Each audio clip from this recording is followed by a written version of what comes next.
those guys, they've seen happen is they're like, dude, Austin, I see you killing it in real estate. They start talking to me about real estate. They sign up for the real estate program. And then they're like, man, you know what? I'm excited about this. I got a lot of money. I have a good job. Real estate stuff's going, but I'm eating like shit. I'm never working out. I'm a firefighter and I don't work out anymore. I don't have the time anymore because I don't schedule things. I'm always tired. My body's falling apart. I mean, these are grown men in their 30s and 40s. What's up? Today's Tuesday. Louie and I are shooting content. Today's fucking Wednesday, isn't it? Today's Wednesday. We had Memorial Day on Monday. I fucked that up. Don't worry about it. Today we're shooting content, and then we're gonna run around town, run some errands. Another thing that's super special about today, so today's my 37th birthday. We don't really do anything crazy to celebrate birthdays. My parents always made a decently big deal out of birthdays. You know, it was special, it was a special day. So it was kind of cool, it was appreciative, you know, good parents. We do the same for our daughters. So birthdays are cool days. But today, just gonna hang out, have fun. See, when I came home from the gym today, the girls put this on there and then sang me happy birthday. Presley had to have that. It's my birthday in prep. I want the song going. Yeah, for sure. Check this out, Louie. Let me get a shot of this. I'll hold it up. Yeah, so boom. Slap it on the old roof of the Lambo. So as you can tell right here, it says Hancock Orchards. This is my great-grandfather's orchard and sporting clay and sporting goods store. And so my dad's grandpa, my great-grandfather, they had this place where my dad grew up. A lot of times he always told stories about working the peach orchard. I don't know how many acres they had, but they had a peach orchard, an apple orchard.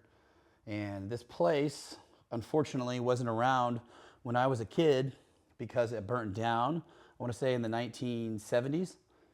And you can see right here, this is trap, shows shooting trap right here. This is right outside of Wichita, Kansas, in Hayesville. And outside of Derby, Kansas as well. I was born in Wichita. But so the building burnt down in 1970s, and my great-grandfather was going in and out and rescuing people that were in the shop, trying to get some things out. Of course, he got all the people out. There was a few people there that had like desk clerks, and there's quite a few people that worked there because back in the day, you know, there would be tractors running around that would be hauling trailers and doing a bunch of the stuff for the farm and the orchard.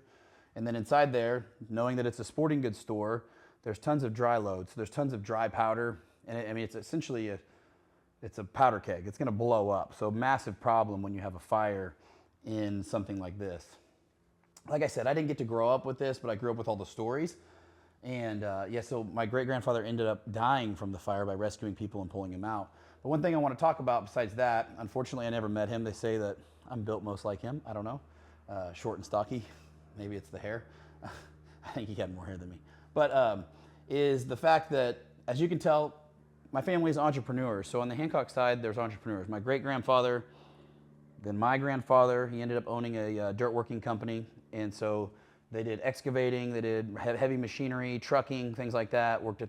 They had a part of their business was at the quarry. So they were running, you know, dump trucks and excavators. And I grew up going to visit my grandfather, my grandpa, at work when he had loaders and driving bobcats. I mean, I was driving bobcats at an extremely young age. If you don't know bobcat, it's like a skid steer. I was driving those things probably at like 10 years old or less. My kids, even when my grandpa was still alive, which he passed last year, we would go visit them up there and they would be able to drive some of that equipment that he still had. He had a few left. And then my dad actually went to college and became an engineer. I'll set this down. Became an engineer and didn't want to do, you know, construction or dirt work or anything like that. And ultimately, when we moved from Kansas to Oklahoma, my dad took a big pay cut because they let him off. So he lost his job after we moved and got transferred for his job. Which is kind of fucked up. And then he turned around and was like, dude, I took a massive pay cut. I'm going to build a house down here. So my dad started building houses in Oklahoma when I was a young kid. This is roughly around me being like 10 or 11 years old. And so that's how I got back into growing up in construction, because he started a construction company. And so my dad became an entrepreneur, became more successful. Steadily, he grew his business and started growing and more and more and more and doing more with it. And he's done really well for himself. And my dad's no longer a builder. He actually quit building. He was doing concrete work. So my dad builds basements. My dad's one of the only basement contractor in the state of Oklahoma. I don't know why you wouldn't have basements in Oklahoma considering that it's Tornado Alley. But he saw a gap in the market and started building basements in Oklahoma and is now very known really well in Oklahoma for building basements. And so all I say this is because, you know, I come from a long line of entrepreneurs, and even my wife, a little bit about her story. Her grandfather was essentially fleeing the Eastern Bloc of Germany after World War II as a child, and came over here to the United States, settled in Oklahoma. And so he is native German, Eastern Bloc German, and then came to the United States, moved out to small town, middle of nowhere, Oklahoma, started a farm, started having cattle, started his own business, you know, had a car wash, had a church, you know, had a gas station, had all these things. And so she comes from a long line of entrepreneurs as well. And so one thing that we probably take for granted is just our entrepreneurial spirit and the belief that it's possible, because we've had tons of family members that are entrepreneurs.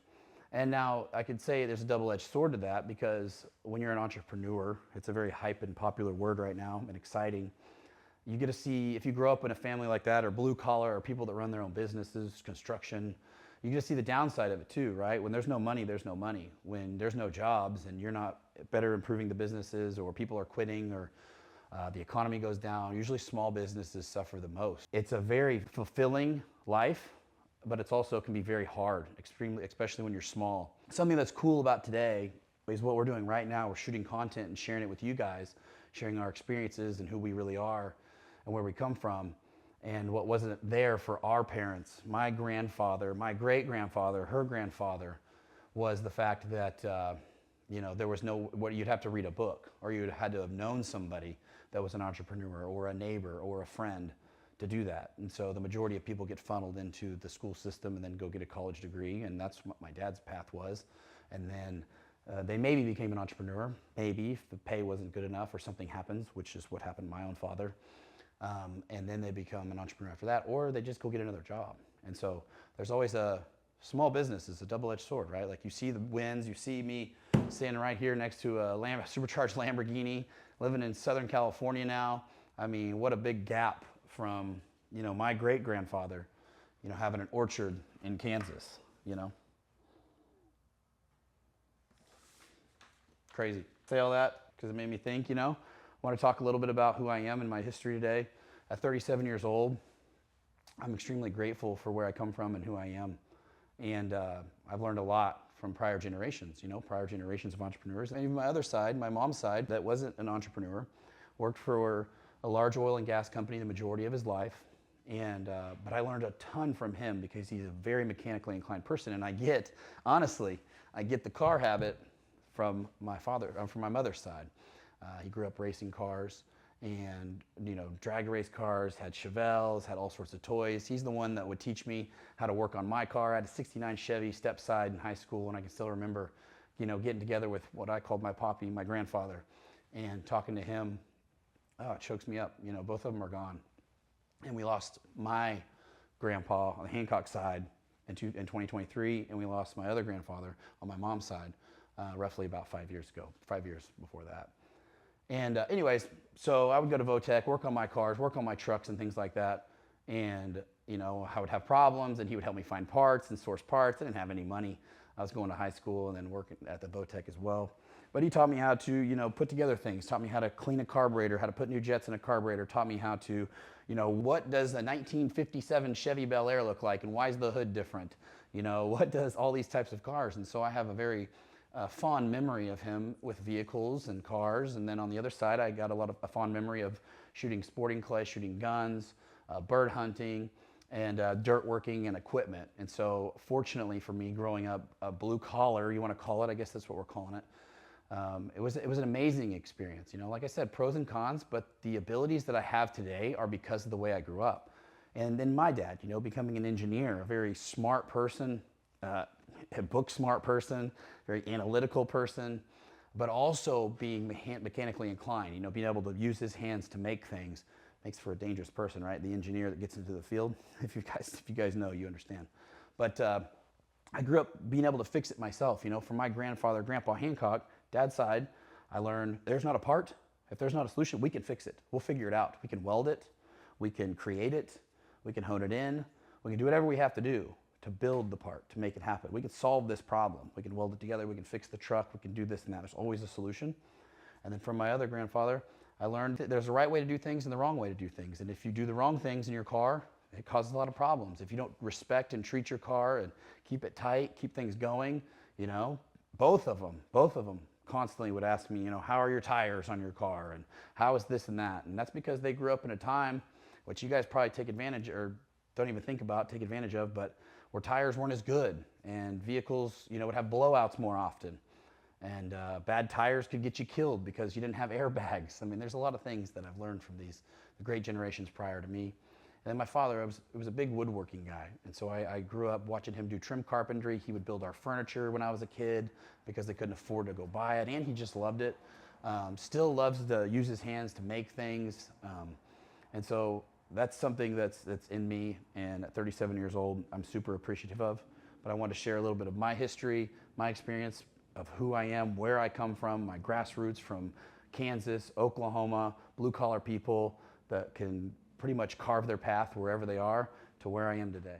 I think that's special for having daughters, you know, and we had birthdays for my parents, but it wasn't, I think my wife's a huge person that puts that together, you know, she's been a massive help to that, and she likes to show the girls how to treat people and put on a birthday. And they're all so excited. It's just in them. They're very excited to impress their dad and show off what they've drawn and done and surprise.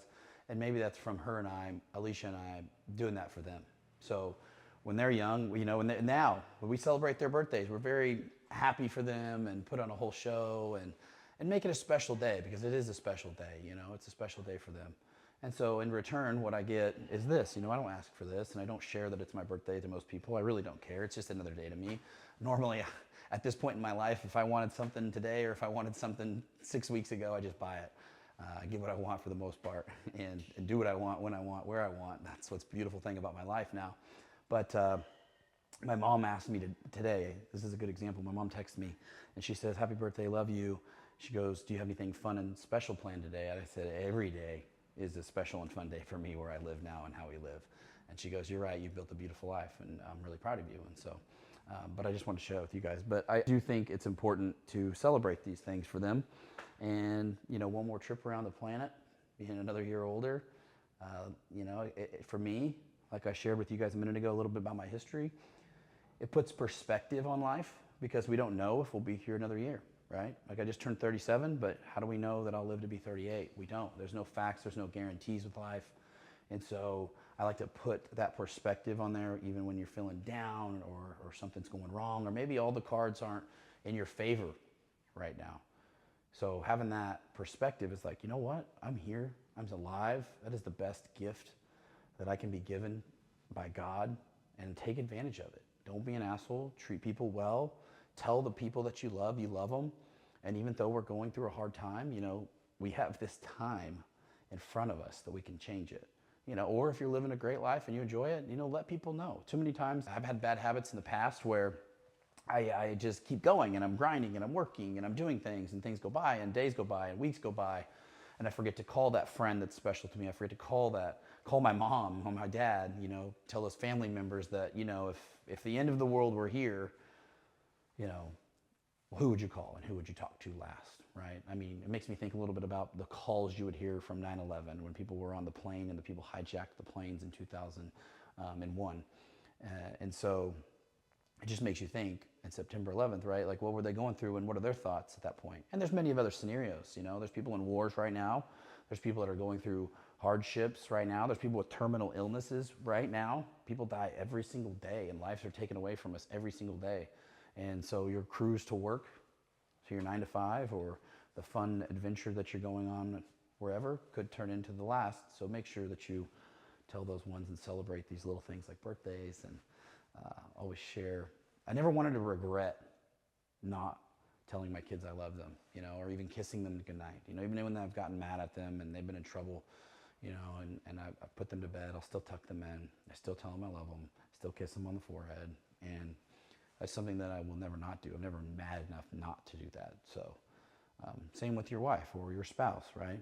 Like, we're not believers in, you know, we may go to bed mad, but it doesn't matter. Like, you can go to bed mad, but still, you know, you give each other a kiss and go to sleep. So those are some of the very traditional values that I still hold on to. And I think that's one of the frameworks that's led me to the life that I have now. Check it out.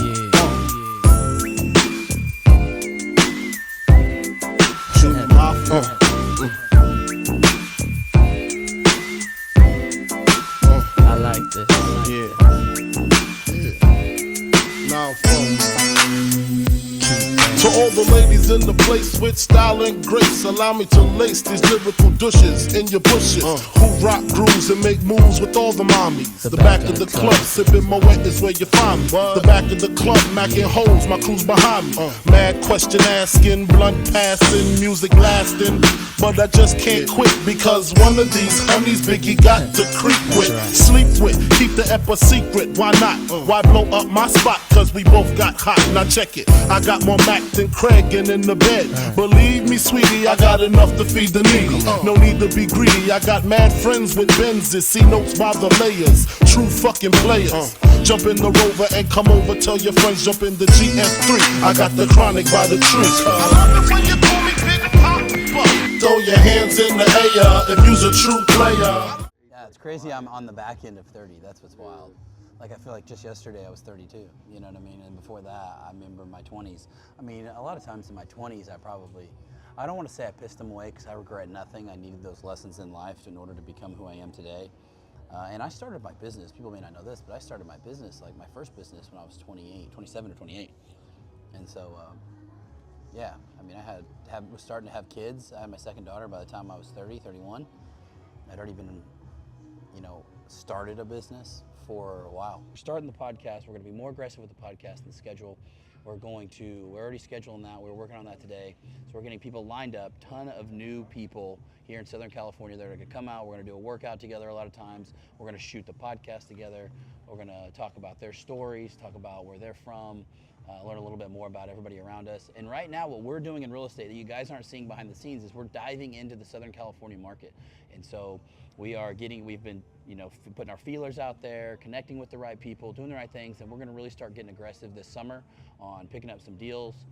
We're going to be taking down property, flipping property, and that's one thing that Alicia and I wanted to talk about and show you guys is that we're going to start flipping property out here in Southern California. This is super exciting for us. So we have a large portfolio in Oklahoma and the Midwest, but it's time to take SoCal by storm, and so take you guys on the journey too. So there'll be a whole vlog dedicated. Louis, we haven't even talked about this, but we're going to have a whole vlog dedicated to where we take a house from purchasing it, showing you the whole process, renovating the whole thing, design, paint, construction, everything like that, to fruition, and sell the property. And then we'll show you some numbers too so that you guys can understand. So, you know, kind of like the HGTV shit, but the real side of it, not just all the fluff. That's what's coming up. Lots and lots of stuff. So we got the content side, networking with awesome people, have some amazing guests lined up for the podcast and connecting, workouts, things like that. I'm super stoked to connect with those people and even more. And then the real estate stuff, which is just going to add more value to everybody that's already, you know, watching our channel and already watching the social media right now. And then also it'll help you guys. We haven't put a bunch of content out there about flipping houses, wholesaling houses, holding property, just because most of our portfolio and most of what we have going on is virtual in Oklahoma. And so now you guys are gonna be able to see some of it firsthand, and I think it's exciting for me to be able to share with you guys and show you and walk you through the process so that you can see what we do. If you guys want to learn exactly how we purchase property, how we flip property, what we're looking for, how to find the deals, how to fund the deals, then direct message me. We'll connect, we'll start chatting, see if you're the right fit for the real estate program. You know, a lot of people have messaged me about the real estate program, but unfortunately they're not in a financial situation to where they can, you know, really take down property correctly. And I like for people to have a little bit of cushion. Yes, you can take down property with no money, but I always advise people not to spend all of their last dime in order to do so. So if you guys aren't qualified for the real estate program, what's super important from the very beginning is the basis, the foundation. And so I have a foundational program where you could start getting set up, you know, get yourself right, get your routines right, get your mentality right, read the right books, get in the right rooms, connect with the right people, get your own life right? If you're over there boozing every Friday and you're freaking doing drugs and you don't have $300 to scrape together, then you probably need to get your life right before you think about taking on $100,000, $500,000, $1 million asset and go to the lender, and this program is going to help jumpstart you there. And even people that are already in real estate, they're going to get the same thing, because those guys, they've seen happen is they're like, dude, Austin, I see you killing it in real estate. They start talking to me about real estate. They sign up for the real estate program, and then they're like, man, you know what? I'm excited about this. I got a lot of money. I have a good job, and the real estate stuff's going, but I'm eating like shit. I'm never working out. I'm a firefighter, and I don't work out anymore. I don't have the time anymore because I don't schedule things. I'm always tired. My body's falling apart. I mean, these are grown men in their 30s and 40s.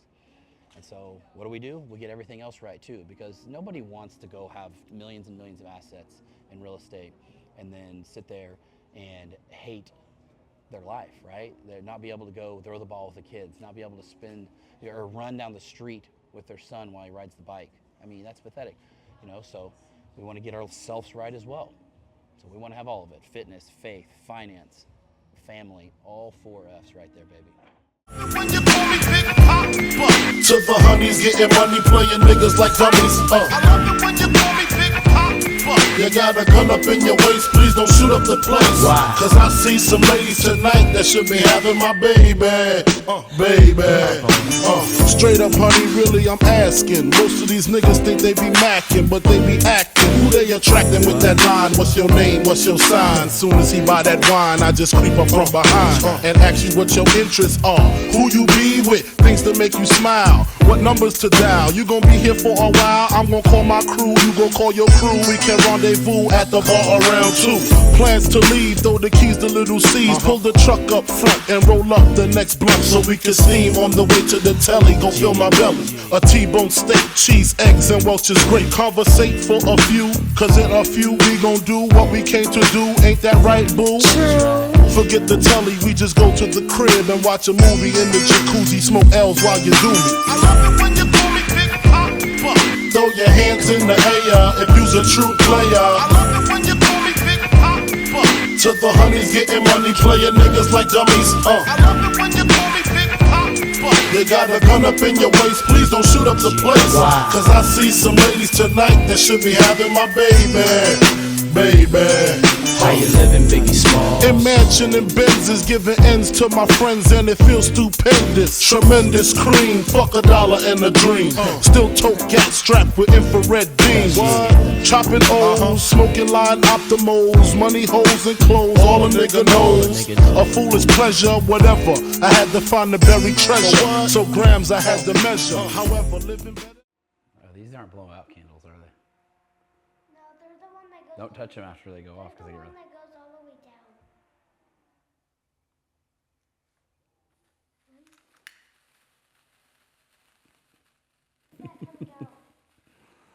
Happy birthday to you.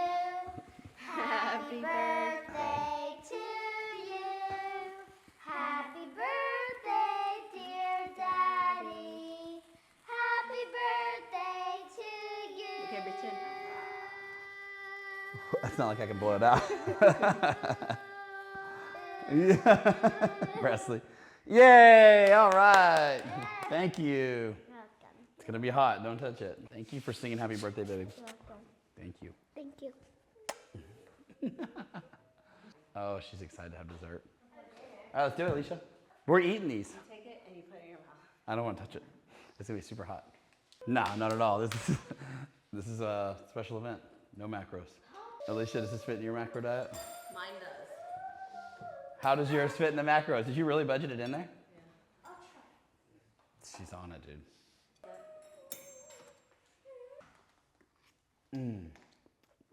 Oh, good. So good. So you got White chocolate, raspberry with cream cheese icing, and then lemon blueberry with cream cheese icing. What's that? The one I'm getting ready to bite is the lemon blueberry. The white chocolate was really good. What's that? The one I just The said. white one? Yeah. What's that? Lemon blueberry? This is a first for us. Normally we get cupcakes or bundt cakes, the smaller ones. Or last time we got a bigger one for Harper's birthday. or we do. And we split it. We just cut it up like a big one, like, you know, normal size. Or But in the it's- past we've done the big chocolate cake. They're excited and they're in a good mood because they get cake. Harper. Simple as that. Yeah, that is literally what it is. When they were infants and little babies, they were excited for everything, and all was always good. Harper, what do you call? What do you call dessert? Happy. Yeah, happy. So she's the one that named dessert a happy, because every time she would have dessert would only be for a happy birthday. So she called all dessert happies. I call it different. What do you call it? I call it yummy happy. Happy. We're just making it up Yeah. right now. Happy butt cake or cake or butt This is a bundt cake. Thanks for joining me on my 37th birthday. Great day, of course, hanging out with family. Everybody always talks about how the most important thing is family. Well, I truly agree. And I couldn't be more happy, regardless of money, regardless of anything else. Happy being with my family and seeing them thrive and healthy. That's the number one thing that's most important.